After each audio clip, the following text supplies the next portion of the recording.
Sir మీరు నేను అక్కడ ఉన్న టైంలో ఆ, అడ్వకేట్గా ఉన్న టైంలో ఉమ్, ఎక్కువ ఎక్విటీలు తీసుకొచ్చారు, అవును. కానీ కన్విషన్ కూడా వచ్చి ఉంటుంది ఎక్కడో దగ్గర. కన్విక్షను మాకైతే సాధారణంగా అప్పటి ఫుడ్ అడల్టరేషన్ కేసులు ఉండేవండి. మ్మ్. అది నాకు చాలా ఇష్టమైన సబ్జెక్ట్. అంటే ఇప్పుడు ఫుడ్ అడల్టరేషన్ కేసులే లేవు, మ్మ్. ఎవరు పెట్టట్లేదు, అసలు అడల్టరేషన్ గురించి పట్టించుకునే నాదుడే లేడు.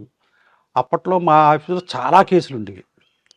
అవి ఎంత సమర్థవంతంగా చేసిన టెక్నికల్ అఫెన్స్లు కాబట్టి నేను సమర్థవంతంగా స్టడీ మెటీరియల్ అందించిన, మా మామగారు సమర్థవంతంగా చేసిన వాటిలో శిక్ష పడటం, అవి అపీల్లో ఎప్రిషియేట్ చేసి ఎక్విటల్ రావటం జరుగుతూ ఉండేది. మ్మ్. అప్పుడు కొద్దిపాటి ఇంట్రెస్ట్తో అసలు ఫుడ్ అడల్టరేషన్ మీద ఆ రోజుల్లో ఏ జూనియర్ చేయనటువంటి సాహసం చేసి ఫుడ్ అడల్టరేషన్ కూడా నేను స్వయంగా చేయటం కూడా స్టార్ట్ చేశానండి విత్ ఇన్ 2 ఇయర్స్లో. మ్మ్. మా మామగారికి సాయంగా ఎవరు చేయరు. ఏం చేద్దంటే highly technical offences, highly technical పాయింట్లు. సెకండ్ కేసు చెప్పండి. సెకండ్ కేసు ఆర్సన్ కేసు మీకు చెప్పాను అవును. కదా, అది తర్వాత నేనే కంటిన్యూ చేశాను. మ్మ్. అది ఒక సాహసం అని చెప్పాలి. ఏంటంటే ఒక సంవత్సరం కూడా కంప్లీట్ చేయనటువంటి ఒక junior arson case 10 years and above punishment ఉన్నటువంటి కేసుని ట్యాగ్ చేయటం, అది చివరికి ఏంటంటే ఆర్సన్ కేసు మాకు ఎక్విట్లు వచ్చింది. మ్మ్. ఆ సార్ పా- సాధారణంగా మీకు బాగా ఇంట్రెస్ట్ సబ్జెక్ట్ అని చెప్పారు, కల్తీ ఫుడ్ మీద. ఉమ్, ఫుడ్ మీద ఉమ్, ఫుడ్ ఇన్స్పెక్టర్స్ లేరు. అవును. ఓకే, ఒకవేళ ఫుడ్ తీసుకున్న తర్వాత ఉమ్, శాంపిల్ తీసుకొని దానికి ల్యాబ్ పంపించాలి. అవును. ఆ ల్యాబ్ ఎక్కడో ఉంటుంది, మీకు రాజమండ్రిలోనో కాకినాడలో ఉంటుంది. అవును. ఆ రిపోర్ట్ రావడానికి కనీసం 3 నెలలు పడుతుంది. అవును. ఈ రిపోర్ట్ వచ్చిన తర్వాత ఉమ్. మీరు అందులో బొద్దింక వచ్చిందనో, బల్లి వచ్చిందనో, లేదా ఇంకోటి కల్తీ వచ్చిందో, ఇదంతా ప్రూవ్ చేయడం అయ్యే పని అండి సార్ ఇది? అందుకే ప్రభుత్వం వారు పోలీసు వారికి కొన్ని కేసులు, మిగతా ప్రభుత్వ అధికారులకు కొన్ని కేసులు అప్పగించడం జరిగింది లాలో. అన్ని కేసులు పోలీసు వారే టేకప్ చేయటం, అన్ని కేసులు లేకపోతే ప్రజలే వాటిని ప్రాసిక్యూట్ చేయటం అనేటువంటిది జరగదండి. ఎందుకంటే ఆ ఫుడ్ అడల్టరేషన్ కేసులో ఫాలో అవ్వాల్సిన ప్రొసీజర్ చాలా ఎక్కువ. ఫుడ్ శాంప్లింగ్ తీయటం, వాటిని ప్యాక్ చేయటం, తర్వాత ల్యాబొరేటరీకి పంపించడం, వీటికి స్పెషల్లీ ట్రైన్డ్ ఫుడ్ ఇన్స్పెక్టర్స్ మాత్రమే చేయగలుగుతారు. ఒక సామాన్య పౌరుడు కానీ లేదా పోలీస్ కానీ చేయలేరు. అందువల్ల ఏంటంటే ఆయా డిపార్ట్మెంట్లు ప్రస్తుతం అయితే నిర్వీర్యం అయిపోయినాయి అని చెప్పొచ్చు. అయితే ఇప్పుడు మనం ఫుడ్ అడల్టరేషన్లో బొద్దింక వచ్చినా, బల్లి వచ్చినా మీరు నేను చేసేది ఏమీ లేదు. ఏ డిపార్ట్మెంట్ ఏ పని చేయాలో ఆ పని చేస్తేనే న్యాయం జరుగుతుంది. సార్, బల్లి రావడం, బొద్దింక రావడం పక్కన పెడతాం. ఉమ్, ముందు అమ్మేవాడి దాన్ని కల్తీ చేస్తుంటాడు. అవును. ఫుడ్ డాల్డా వేయడం, లేదా పూరి ఆయిల్ బాగా బాయిల్ అయిపోయిన ఆయిల్ తీసుకొచ్చి మరో వాడడం. వాటి అన్నిటికీ కూడా ఫుడ్ అడల్టరేషన్ ఇప్పుడు మారింది. ఫుడ్ అడల్టరేషన్ నామన్క్లేచర్ అది మారింది మొన్న 2 years 3 years బ్యాక్. అందువల్ల వాటిలో వీళ్ళు ఏంటంటే ప్రభుత్వం సంబంధించిన వారు పనిష్మెంట్స్ పెంచుకుంటూ పోతున్నారు తప్ప ప్రొసీజర్ సులభతరం చేయటం మానేశారండి. ఓకే. అది కాక ఇంత అధిక జనాభా ఉన్నటువంటి మన జిల్లా తీసుకుంటే 2-3 ఫుడ్ ఇన్స్పెక్టర్లు ఉంటారు. వీళ్ళు ఎక్కడ ఉంటారో ప్రజలకి తెలియదు, ప్రభుత్వానికి తెలియదు, పోలీసులకి తెలియదు, వినియోగదారు సంఘం లాంటి వాళ్ళకి తెలియదు, ఎవరికీ తెలియదు. ఫుడ్ అడల్టరేషన్ కేసులు ఇప్పుడు ఒకటి అరా కూడా చూడలేదు. సార్, మీరు కోర్టులో. చెప్తున్న కల్తీ ఆహారం దీంట్లో ఆ, బల్లి లేదంటే బొద్దింకలు ఏదో కామన్ అనుకోండి, ఇప్పుడు పడిపోతుంటే అది అవును, కాదన్న. అవును. కానీ కావాలని చేస్తున్న వ్యాపారస్తుల మీద ఆ, శిక్ష పడాలంటే ఉమ్. పోలీసులు ఏం చేయాలి, లేదా మీరు చెప్తున్న ప్రొసీజర్ ఎలా చేయాలి, కరెక్ట్ ప్రాపర్ ఇన్వెస్టిగేషన్ ఎలా చేయాలి?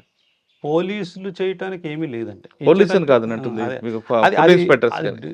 జిల్లా ఫుడ్ ఇన్స్పెక్టర్స్కి, జిల్లా ఫుడ్ సేఫ్టీ అథారిటీస్ వారికి తెలియజేయాలి మనం. తెలియజేసి వారు అడిగినటువంటి ఆధారాలు వారికి ఇవ్వాలి. అంతేకాకుండా వారు ఒకవేళ కేసు పెడితే మీకు జరిగినటువంటి ఇది నేరం అనండి, అన్యాయం అనండి, ఏదైనా అనండి, మీరు కోర్టులో నిలబడి సాక్ష్యం కూడా చెప్పాలి. ఇన్ని జరిగిన తర్వాత మాత్రమే ముద్దాయి మీద కోర్టు వారికి చర్య తీసుకోవడం జరుగుతుంది. అంతే తప్ప ఇలా బల్లి పడింది అని పేపర్లోనూ లేకపోతే ఏదో మీడియాలోనూ బదనాం చేయటం వల్ల ఏంటంటే వాడికి క్రెడిట్ తగ్గొచ్చేమో తప్ప రెస్టారెంట్కి శిక్షలు ఏం పడవు. కేవలం మీడియా మీద ఆధారంతోటో లేకపోతే ఆ ఫోటోల్లో చూస్తున్నటువంటి ఎవిడెన్స్ మీదో శిక్షలు విధించడం అనేటువంటిది అసలు జరగదు. ఓకే సార్, ఇంకా మీకు బాగా నచ్చిన కేసులు చెప్పండి. అంటే మీరు పీపీ కాక ముందు అడుగుతున్నాను, మీకు బాగా నచ్చింది. ఇప్పుడు ప్రస్తుతం ఉన్న ఆఫీస్ అయితే ఇప్పుడు కాదు, అప్పుడు ఏపీపీ కాకముందు. ఏపీపీ కాకముందు ఇదిగో మీకు నేను ఒక బైగమీ కేసు చెప్పాను. తర్వాత ఇదొకటి చెప్పారు. దాంట్లో శిక్ష వేయించాం. ఈ ఆర్సన్ కేసులో శిక్ష లేకుండా చూసాం. రెండు మా డ్యూటీలే కాబట్టి మేము సక్రమంగానే నిర్వర్తించాం. తర్వాత మీకు ఎక్కువ రైస్ మిల్లింగ్ రెగ్యులేషన్ యాక్ట్ అని ఒకటి ఉండేదండి అప్పట్లో. అంటే రైస్ మిల్లర్స్ ఇప్పుడులాగా విచ్చలవిడిగా నేరాలు చేయటానికి అప్పటి లేదు. రైస్ మిల్లింగ్ రెగ్యులేషన్ యాక్ట్ ఉండేది. ఆ కేసులు కూడా ఎక్కువ నేను చేసేవాడిని రైస్ మిల్. అలాగే ఈ సివిల్ సప్లైస్ని కంట్రోల్ చేస్తున్నటువంటి ఎసెన్షియల్ కమ్యూనిటీస్ యాక్ట్ కొత్తగా వచ్చింది. రేషన్ షాప్స్, రేషన్ బియ్యం అటువంటివి, అవి కూడా నేను చేస్తూ ఉండేవాడిని. నా ఇంటర్వ్యూలో అడిగిన ప్రధానమైన ప్రశ్నలు కూడా అప్పటి ఎసెన్షియల్ కమ్యూనిటీస్ యాక్ట్ కొత్తగా వచ్చినటువంటి యాక్ట్ మీదే అడిగారు.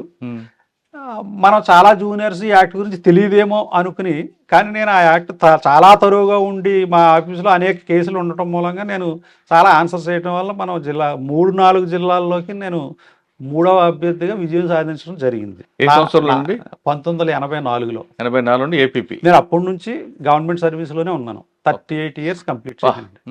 ఏపీపీ ఫస్ట్, తర్వాత అసిస్టెంట్ సెషన్స్ కోర్టులో additional PP second promotion grade 1, తర్వాత అసిస్టెంట్ సెషన్స్ కోర్టులో పీపీ, తర్వాత సెషన్స్ కోర్టులో పీపీ, తర్వాత రాజమండ్రి ప్రిన్సిపాల్ కోర్టులో రిటైర్మెంట్. ఎస్సీ/ఎస్టీ యాక్ట్ మీద ఆ కోర్టులోనూ నేను 6 ఇయర్స్ పనిచేశానండి.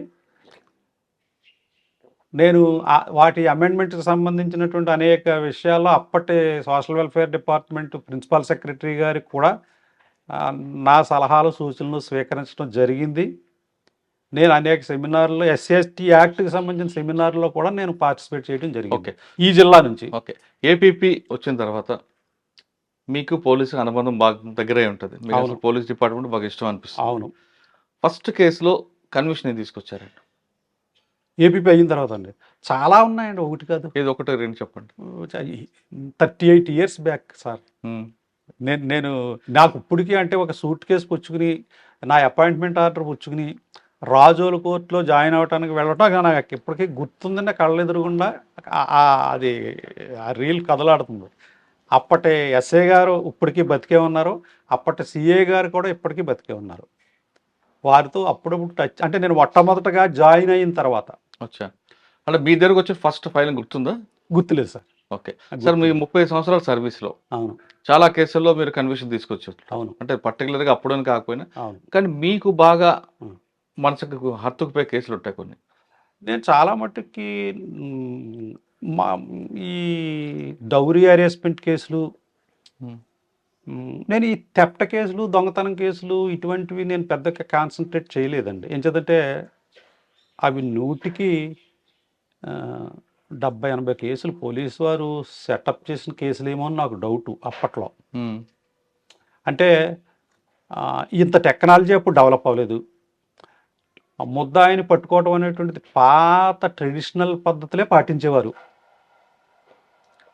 అందువల్ల నాకు పెద్దగా ఏదో రికవరీ, గోల్డ్ రికవరీ చేశారు, సిల్వర్ రికవరీ చేశారు, వీడే దొంగ అంటే నేను పెద్దగా డ్యూటీ అంతే డ్యూటీగా చేసేవాడిని. కానీ నేను మనస్ఫూర్తిగా నమ్మిన కేసులు ఏమీ కాదు.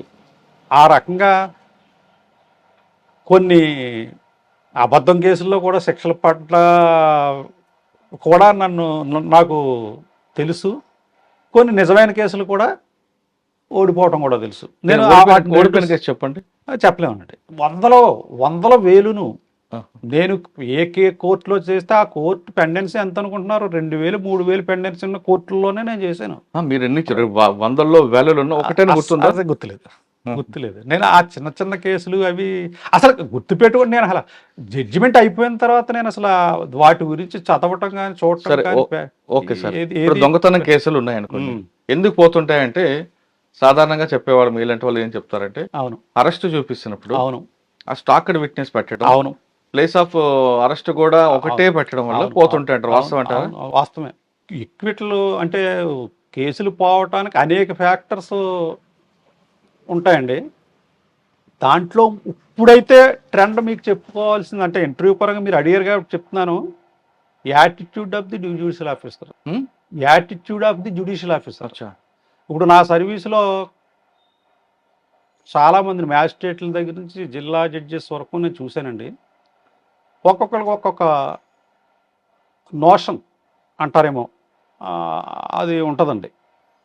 అంటే ఇప్పుడు కొంతమంది మ్యాజిస్ట్రేట్లు థెఫ్ట్ కేసులు అయితే ఏ ఎవిడెన్స్ ఉన్నా కన్విక్షన్ ఇస్తారు.